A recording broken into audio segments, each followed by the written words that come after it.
All right, it's time for another district breakdown. Jon Poorman from the Houston Chronicle joins us as we're talking 15-6A, an interesting district that they've now brought in two teams that are perennial 5A playoff contenders in Magnolia and Magnolia West. Now they're jump up to 6A and see if they can get in the postseason there. This 19 district looks like it's going to be a battle to the end to get those four spots, right, John?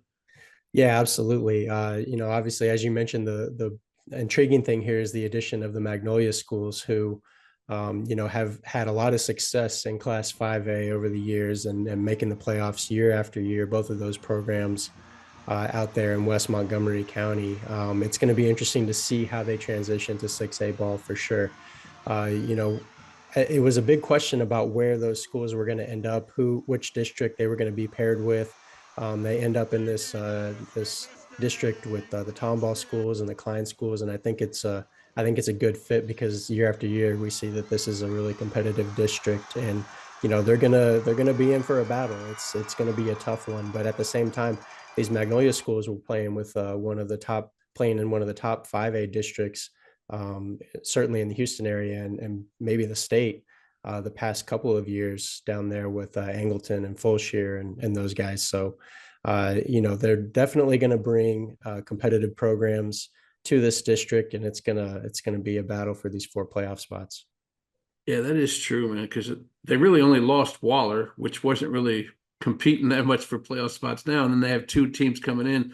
It's interesting how UIL does that, where some of these districts are just jam packed and some of them have a little less competitive.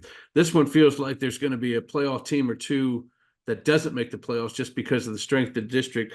And one of those teams that does make the playoffs, and we're talking about the Tomball teams, Tomball always seems to skis in there with a just over 500 record, and then they go deep. I don't know if they can do that this year. They're going to have to be a little bit above 500 more than they have been in the past, right?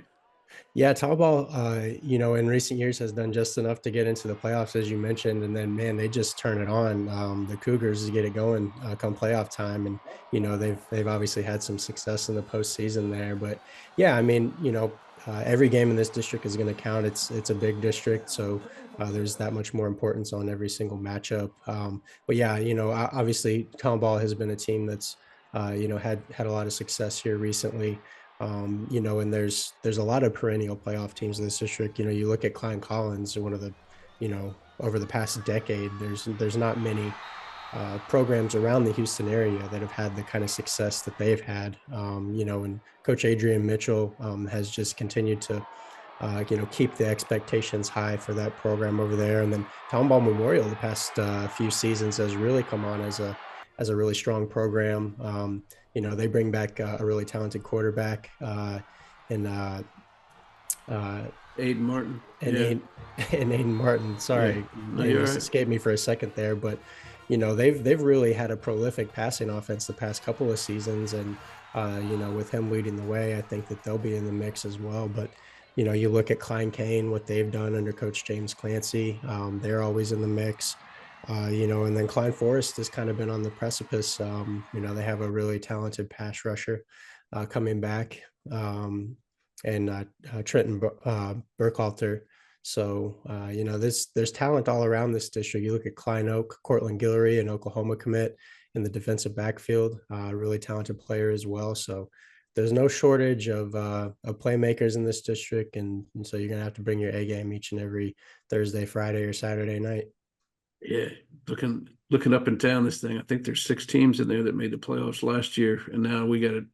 And plus, and then you have Oak and Forest, you have really good play. I kind of feel like Klein's probably going to be the team left out, but I like doing this to you, John. Time to put you on the spot. Here we are in June. Who's the four teams you think make the playoffs out of this district? Oh man, it's really tough. I just based on recent success, you got to put I think Klein Collins there is kind of the favorite for the district. It just seems like they reload each and every year. We know that they love to run the ball and play really strong defense, and that's not going to change. They just have a culture over there that they're used to winning. They're used to doing both of those things at a really high level, and so I think that they've got to kind of be the favorites. But, Tombaugh Memorial, I feel like, is right on their heels as well. As I mentioned, returning quarterback, that's a huge deal, especially in a district like this. And then, I'll go Klein Kane and Tombaugh for those final two spots, I think.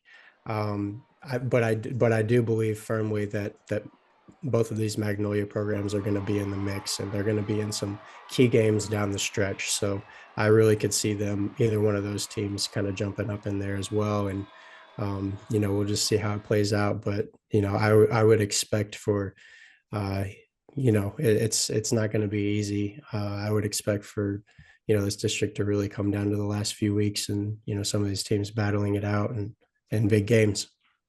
Well, I'm going to do what I said I wouldn't do over the past couple of years and stop doing it, but I'm going to pick Tombaugh not to make the playoffs and one of the Magnolia teams to make it over top of them. But just saying that means the Cougars will not only make the playoffs, but we'll see them after Thanksgiving too, probably. Well, which Magnolia team are you picking there? I'll put you on the spot. I'm going to put Magnolia West just because I know Magnolia lost their Hunter Andrews, that key running back, but I'm sure they've got somebody else in the stable. But I'm going Magnolia West as the other team. So there we go. We'll battle this out come week 11. We'll figure out which one of us is right, which one of us is wrong. Yeah, Magnolia West, an excellent program. Coach Ben McGahee has continued on that tradition. They're in the playoffs just about every single year, so that's certainly not a bad pick. All right. Well, next week we're going to talk 16-6A, which is where Waller actually ended up, and actually, I think 16-6A is probably a little happier because they lose Cy Falls, but they gain Waller. So that may open up a playoff spot there for somebody. But we'll talk about the Cypress teams next week. Sounds good.